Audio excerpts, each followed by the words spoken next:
Well, hello and welcome to Teal House Farm.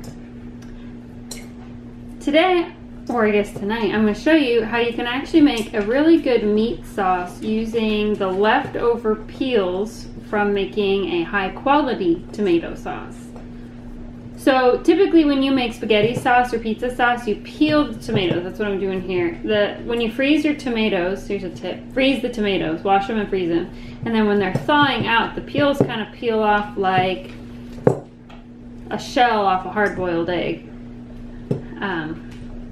Saves you a lot of time because you don't have to boil the tomatoes. But the question is, what do I do with these peels after I peel them off? Because you can end up with quite a lot.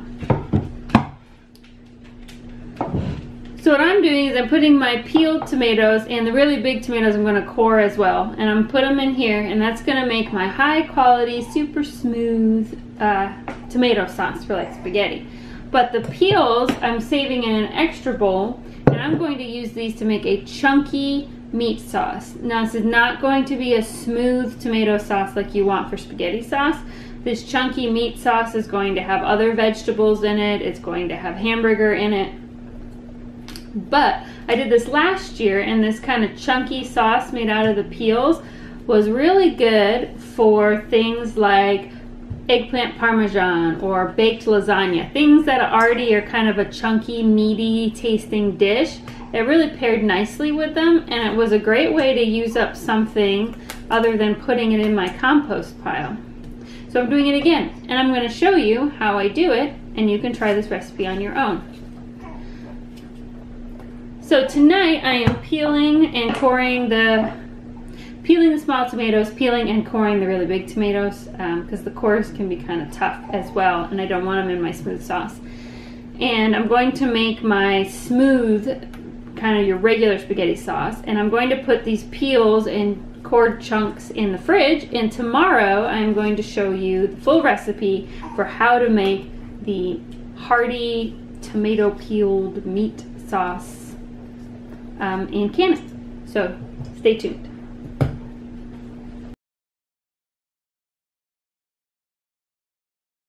Okay, it is now the next day.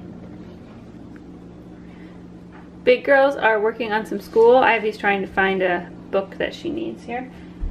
And I have everything set out that we need to make the sauce. So first, in this bowl, by the way, if you aren't using beeswax, great way to get plastic wrap out of your life. Totally reusable, easy to take care of, sticks great, it's great, and no waste. Anyway, these are all the skins and some cores from the really big tomatoes that we saved from making our traditional smooth sauce. I have about 3 pounds of ground beef.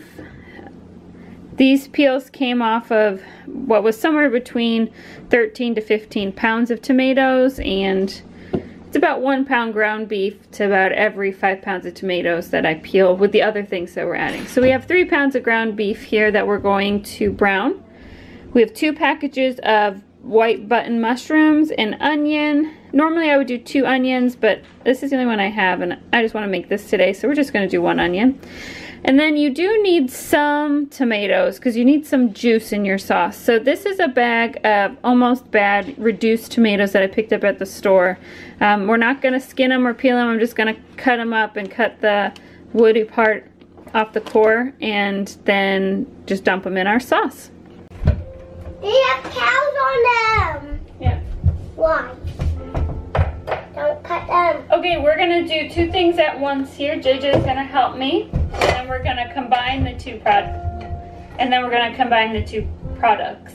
So we're going to put our tomato peels and our diced up whole tomatoes in this pot and bring it to a boil, and then just let it simmer for 20 minutes just to really kind of break down the rough peels, and then we're going to hit it with a blender. And while we're doing that, we're going to dice up our onion and our mushrooms, and we're going to brown the ground beef in this big pan and then toss in the onion and mushrooms for just a minute to give them a little bit of a cook, and then we are going to throw all of it together in this big pot, and it'll be ready to can.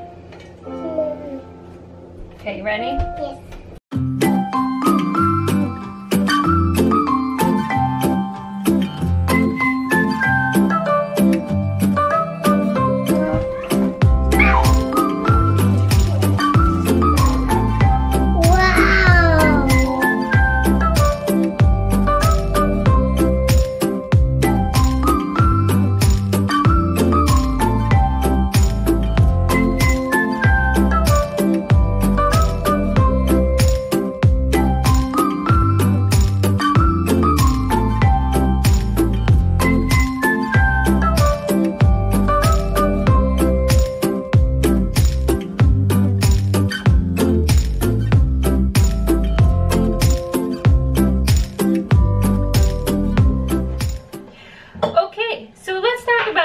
things now that we're going to do outside of the base recipe. That's the base recipe. Those are really the things you need to make this work. And the reason is when you have a lot of those skins and cores in your tomato sauce, it makes the texture really kind of chunky and not necessarily a tomatoey chunky, just like a texture chunky, and that's why people take them out of your traditional spaghetti sauce for a better texture. Now with the meat and the mushrooms and the onions in there, you already expect that chunky texture in your sauce, and so it kind of like hides the chunkiness that you get from the tomato peels and makes it fine, which is why we add all those things. But you can add more vegetables, and that's what we're going to do today. We're just going to bulk up the sauce so I get more sauce from this batch. And I'm going to add 2 jars worth of our zucchini from the garden this summer. You could also use fresh zucchini or yellow squash. It really is not going to change the flavor of your sauce, and it's going to help add a little more meat as far as like that thick puree texture to the sauce, because the zucchini will be very smooth when it's cooked and blended in. If you don't have anything that you want to add in, you don't need to. Again, we're just adding a little extra. You could also add some diced peppers to your sauce if you like that flavor in with your tomato sauce. My kids don't really, so I'm not going to add any peppers today. Now, as far as spices go, you would spice this however you usually spice a tomato sauce. If you do not have a recipe that you like for tomato sauce, I cheat and I use these Mrs. Wages pre-packaged tomato, safe for canning, sauce spice packets. This recipe is going to take 2 of these to give it enough pep in its step. So we're using these both. Again, you can use your family recipe. Just make sure if you are using fresh herbs and you are new to canning, you might be really surprised what the end product tastes like after you canned it and then open it up. Canning can kind of change the flavor, especially of fresh spices. It makes them really intense. It makes some of them bitter. That's why I choose to go with this pre-packaged canning spice mix, because these are all correctly balanced for canning. So if you don't have a lot of experience in canning with spices and spice mixtures, just be prepared. You're not going to know until you try if the proportions that you usually use in your recipe come out okay on the other end. Okay, and the last thing, we need to get our jars ready for canning. I'm going to can in quart jars today. You could do this in pint jars if you wanted to. The first thing you have to do is wash your jars in hot soapy water, and then you need to sanitize them. Like I say every video, the best way to do everything is just in a dishwasher. It washes them, sanitizes, and keeps them hot for you to be ready to be filled. I don't have a dishwasher other than my hands, so we do everything by hand. I'm going to wash these in hot soapy water in the sink. The USDA then recommends boiling the jars on the stove in a big pot of water for 10 minutes to sanitize them. That is the correct and recommended way of doing it. I don't do that because I don't have enough room on my stove for all of these pots cooking and to boil a big pot of jars. So I sanitize in the oven. I put them in the oven at 225 for 25 minutes. And then I just keep them in the oven hot until I'm ready to fill them. You never, ever, ever want to fill a cold jar. It will explode. Very dangerous for everybody. The oven sanitization is not recommended, mostly because it has not been scientifically tested to be proven safe for the integrity of the jars. Not safe as in you're going to get sick from what's canned in them, but whether or not the dry heat of the oven ruins the integrity of the jars over the time, making it more likely for them to break. In my years of canning, I've only ever had 1 jar explode, and I can hundreds and hundreds of jars a year, so I feel like it's not ruining the integrity of my jars. But again, I give you all this information so you can make the choice that is best for you. And if you want to be the most conservative and cautious, please follow the USDA recommendations. Those are all scientifically proven to be safe.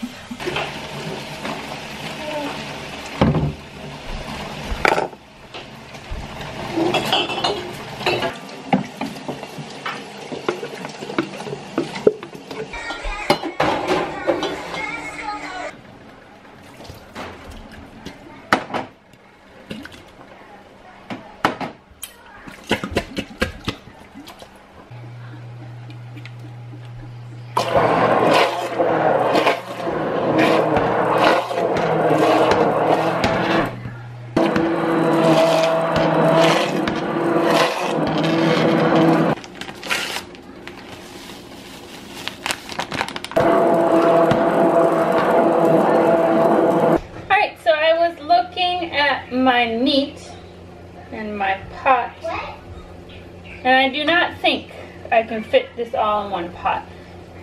I have really big stock pots, but they are aluminum, and you cannot use aluminum with pasta sauce, okay? It specifically says that, like, any directions you read, do not use a reactive material, okay? Don't do it. So I might need to use my second canner, because that's stainless steel, to combine this all. But also because of the amount in here, I think I'm going to go ahead and use a third packet of this, just to make sure there's enough spice to go around. So we're going to mix that in, and then we're going to transfer everything to a giant non-reactive, so non-aluminum, so stainless steel or an enamel coated is fine, bigger pot, because it is not going to all fit in my 2-gallon stock pot.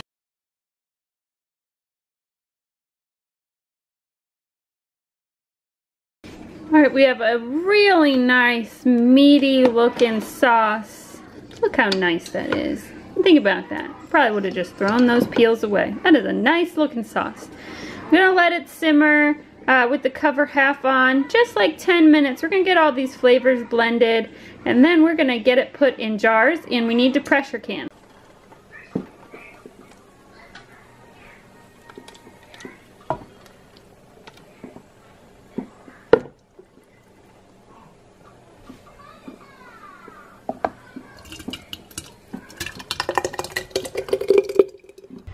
So you may be thinking, why do I have to pressure can it? Because regular tomato sauce, you don't have to pressure can. You can water bath can it. It's because there's meat in here, and also because there are low acid vegetables, the mushrooms and the zucchini, the onions. If you make a regular spaghetti sauce but you add mushrooms and onions, you have to pressure can it again. If you make spaghetti sauce with just tomatoes and the spices, you can water bath can it. Please do not try to water bath can this. You will absolutely make somebody sick, especially because there's meat in it. This is going to have to go in the canner for 90 minutes. If you're doing pints, that's 75 minutes. Again, remember your time. Remember your time. You start counting when you hit your required pounds pressure. I will put a link below with a chart to figure out what your pressure reading should be for your altitude. Here we're going to do 11 pounds pressure. If you live somewhere where it's a much higher altitude, that might change what your reading on your pressure canner needs to be. Always wipe your jars with a damp, clean cloth to make sure there's no residue on the rims, otherwise they will not seal. Then we're going to put our lids on, tighten the rings on them to fingertip, tightness, and load it in the canner. Get that canner heated up. Okay, all loaded. This actually holds 7 quarts. This is a Presto. It's labeled as a 23 quart, but that talks about total volume, not the number of jars you can fit. I almost have enough for a 7th quart, but we're gonna just use that for dinner tonight. I'm gonna make some ravioli or something real simple and dump that on top. So we'll just put that in the fridge and not can it. Alright, we did our safety checks, made sure our valves were clear and not blocked by hard water. Our gauge is reading correct. It's 0 pounds pressure, it's not locked down at all. So let's go ahead and get this thing venting for 10 minutes and then drop our weight on and get it up to 11 pounds pressure. There's like an X near a Jasmine doll, and it's Mikey's X, but she didn't finish it, so I helped her exit, but it's... That's it. Thanks so much for watching. Don't forget to like, comment, and subscribe. I am working on putting all of the canning videos I have in one playlist down below so that it's easy to access. I've made quite a bunch for a bunch of different things. So if you're into canning, we have I have some real standard videos, and I also have some kind of neat things that we make that you may never have thought of canning before. What are you doing? Checking the video. All right, say bye. Bye.